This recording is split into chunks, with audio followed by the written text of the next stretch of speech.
things that are like normal things for most people, they're not normal things for me. Like having a job or getting a bank account or being able to drive without having to look behind me is like huge. And those are just things that everybody else can acquire so easily. And it's like, I'm having to fight for them. I'm having to fight for them.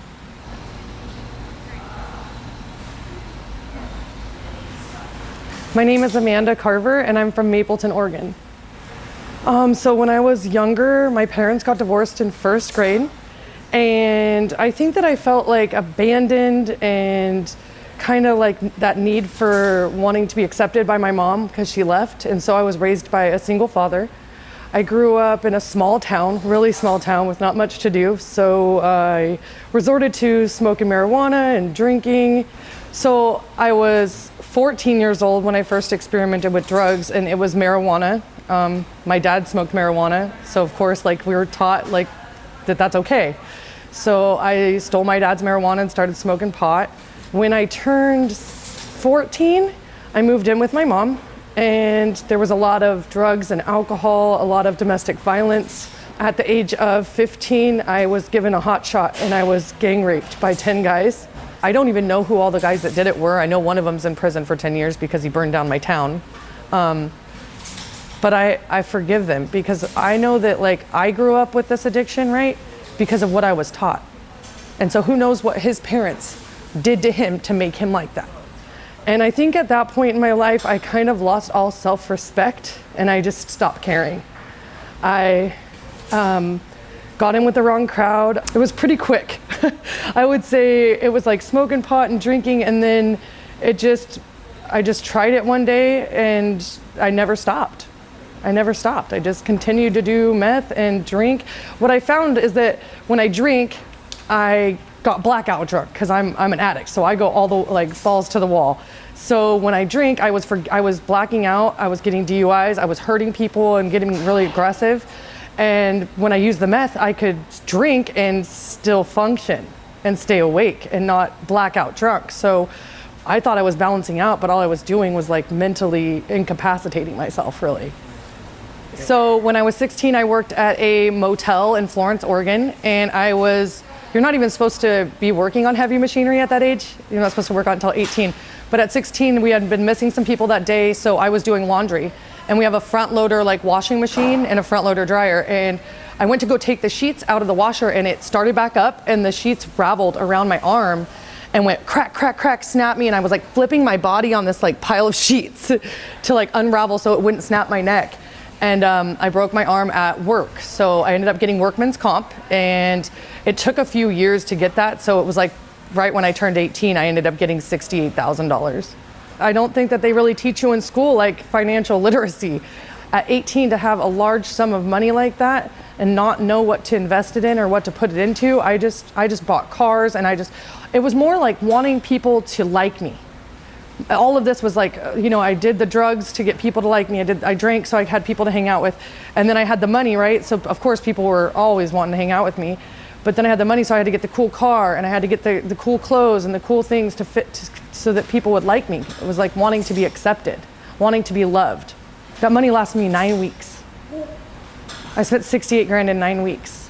Did you have sort of younger dreams or ambitions for yourself, or were those never even like come into the picture?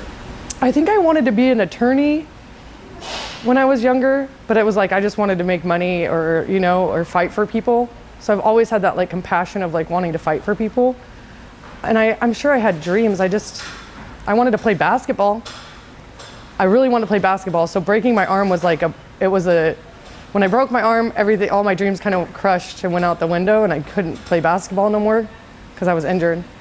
And at the age of 18, I started stripping. So I walked into a strip club with like barely any lingerie and, bought a pair of shoes and started dancing. And after a couple months of dancing there was guys that were like, hey, if you do this, I'll give you more money. Or if you want to go with me to a motel room or to the hot tubs across the street, I'll give you this much more. So it's like, I could get $20 a lap dance, or I could go get $300 for 5 minutes of my time. And it became addictive. And then stripping kind of turned into prostituting. And so at this point, I'm like prostituting and selling myself. I'm stripping and I'm selling a lot of drugs, and I was gambling a lot. I did a lot of gambling. So it was a constant cycle of like, okay, I've got to use my body to get more money so I can get more drugs, so I can pay the drug guy, and then I gamble and I have to do it all over again. It was survival for me. I have to do this so that I can live another day. I have to prostitute so I can pay the drug dealer, right? Because I fronted the dope from him and then I sold it and gambled it, right? So now I have to continue this vicious cycle of continuing to get the money, and then so I can continue to get high, so I can continue to do these things. So I didn't see it. I didn't see it until I would get arrested or until I would be required to go to outpatient or whatever, but I never took it seriously. I never thought like, oh, today's the day I'm gonna stop doing this. I was like, F the cops, when I get out of here, I'm going right back to it. So I really feel like I hit my rock bottom when I was 5 months pregnant, and I went to jail while pregnant. I couldn't stop using while I was pregnant. And I always like told myself like, I'm not gonna be that pregnant girl that does drugs, and I was her. Or I'm not gonna be a thief, and I was her. Recognizing and realizing that I became everything I hated. And then getting down on my knees and begging for help because I didn't wanna ruin my kid's life. Something shifted when I realized it's not just me anymore. You say it's not just you. Who else is it? My son. I have a 17-month-old son. And I didn't want him growing up like I grew up. At all. So I made a promise to him while he was in my stomach, while I was in federal prison, that like I was gonna change everything. I read and I stuck to myself, and I took every little bit and piece of information I could get, whether it be an inpatient treatment, because that's where I went. I went to Kiva and did inpatient for 4 months and had my kid there. So I'd already been working on myself before I had him. And then I did outpatient and went to sober living, and now I'm in a 2-year program at Solutions for Change. And so like this has been almost 2 years of just changing everything and taking parenting classes and renewing the way that I think and renewing everything that I do. Because everything that I do is gonna be what he gets. I'm his role model.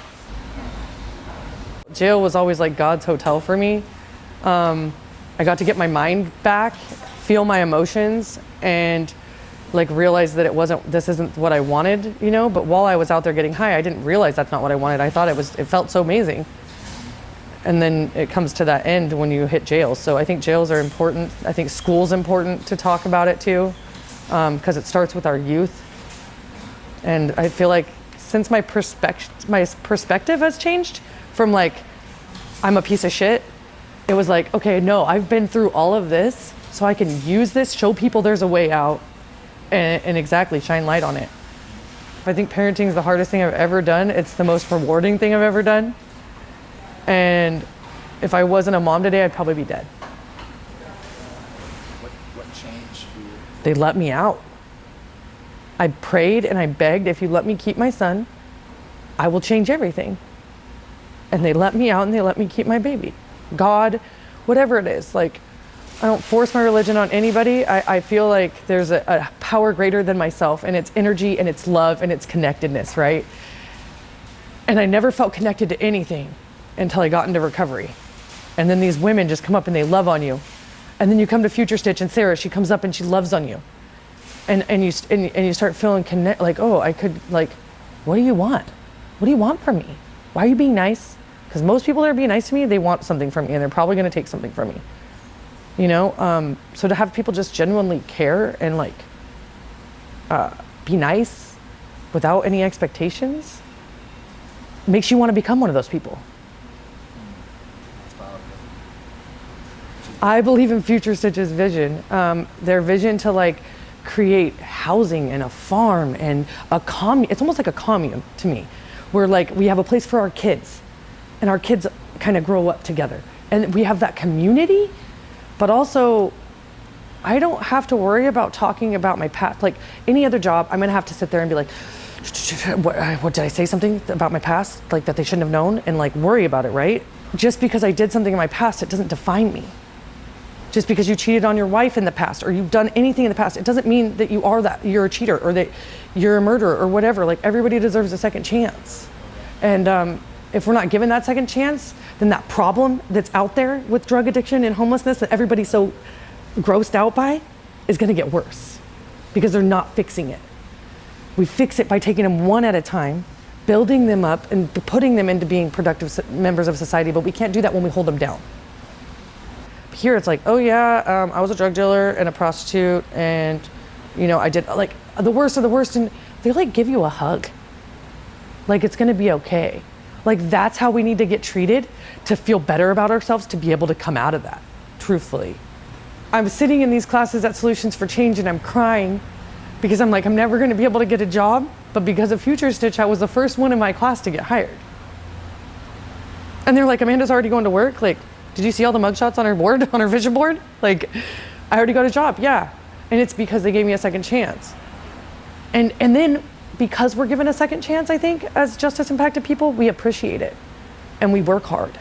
And we don't want to mess it up, because we're really, like, I will say I'm on my last chance.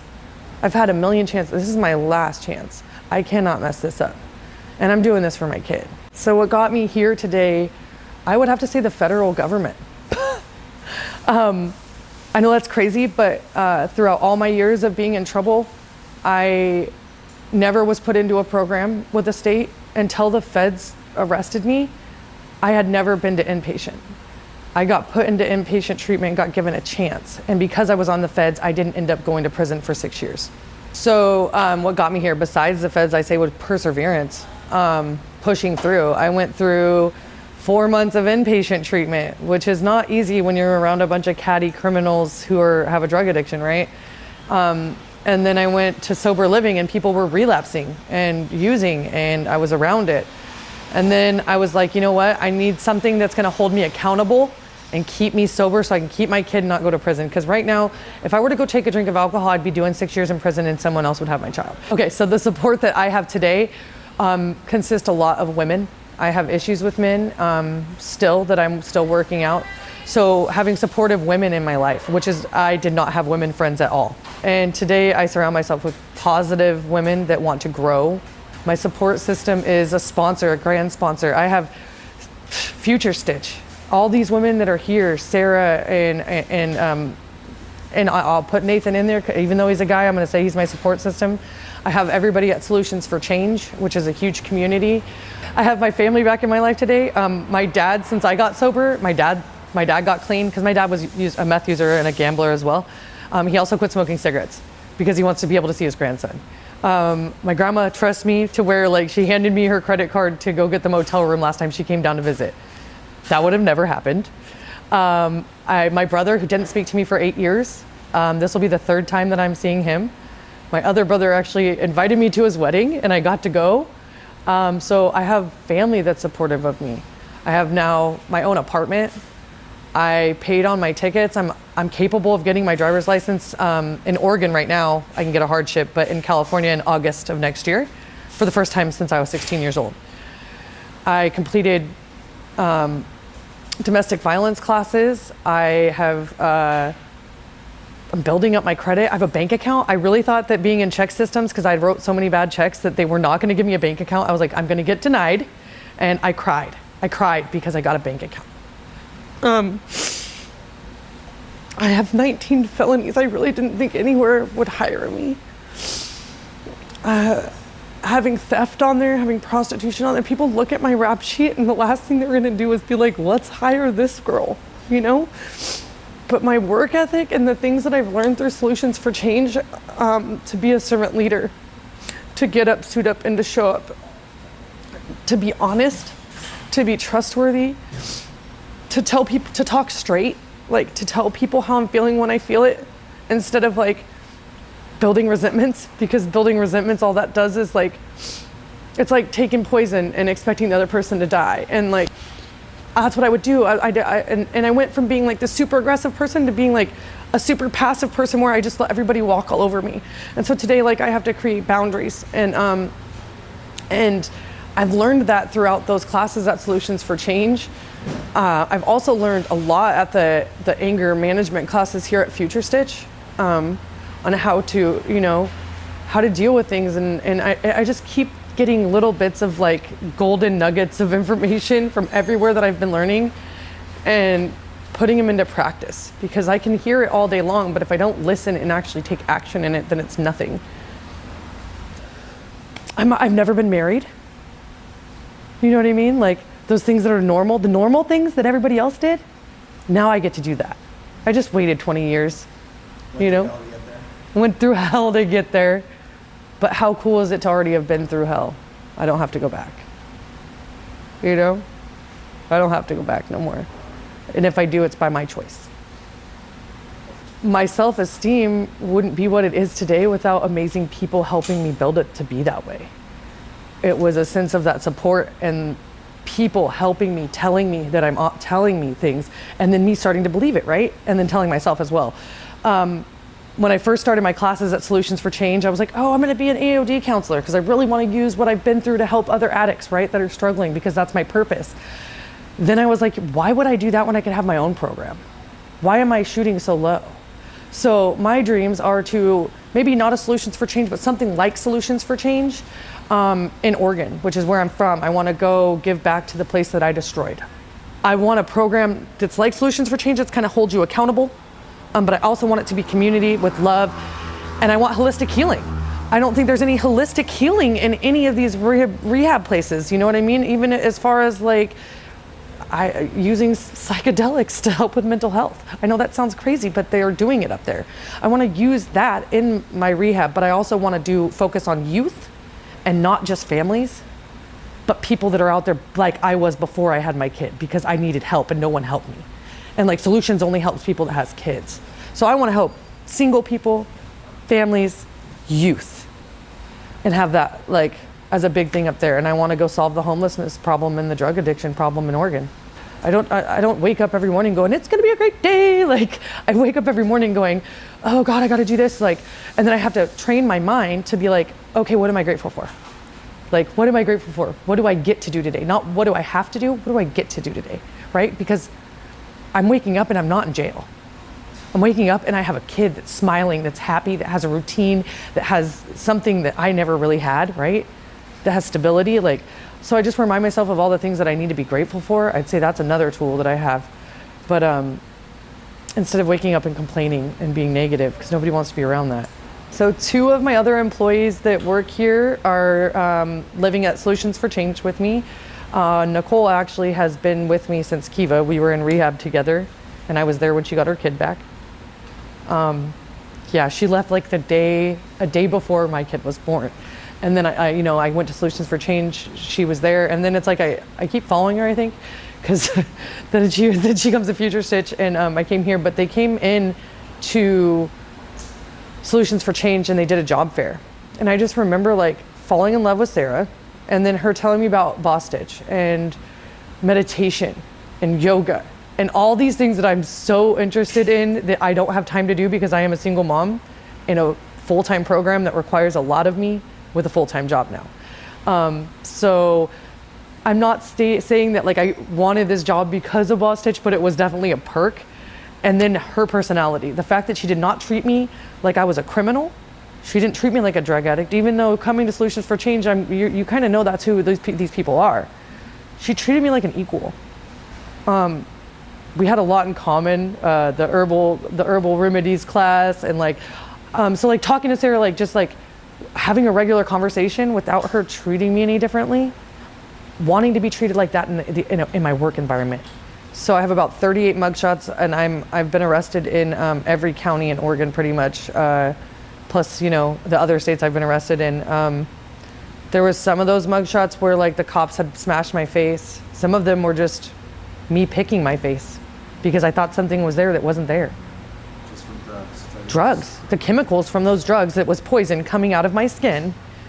And then me taking the more poisonous fingers and touching it, and it just, I ended up with MRSA. I've been in the hospital. I've had kidney failure a few times. Like the things that drugs have done to me physically could have killed me on their own, but It doesn't kill you, makes you stronger. So as far as the state goes, in Oregon, I have 19 felonies. In Tennessee, I have a felony for possession of meth. In Washington, I have assault charges and drunk and disorderly. And then in California, I actually I got a DUI down in California, but I have a federal charge for running from the Border Patrol. And then I was also caught in Palm Springs in a vehicle with someone who had machine guns, and they put me in Riverside County Banning Jail and told me I was pretty much going to prison for the rest of my life because I was getting 5 years per bullet, and we got caught with 53 bullets.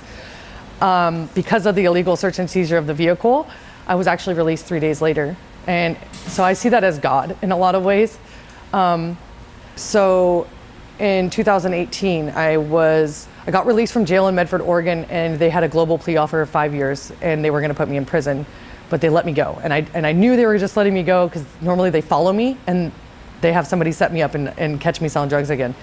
So I left, and I think I talked about how I went down to California and then I got caught in Palm Springs. And then after that, I took a Greyhound to Memphis, Tennessee. And in Memphis, Tennessee, I had gotten a pimp named Dallas. Dallas Brown. You can look him up on the news. He got shot 16 times in the chest and the head on New Year's Eve of 2018 because he stole somebody's guns. Now the crazy thing is God was protecting me because I should have been in the car that night, and he had already stolen like $30,000 of money that I made and wouldn't give it to me. And he was doing heroin, and he was beating me, and I think I slashed his tires and he smashed my face in. I couldn't even work for a week, and luckily I had enough money to get a motel room, but I have no family over there. I didn't know anybody. And then after he got shot, I was like, they're gonna think I did it, because I don't know how many times I text him saying, I'm gonna kill you, you piece of, where's my money, right?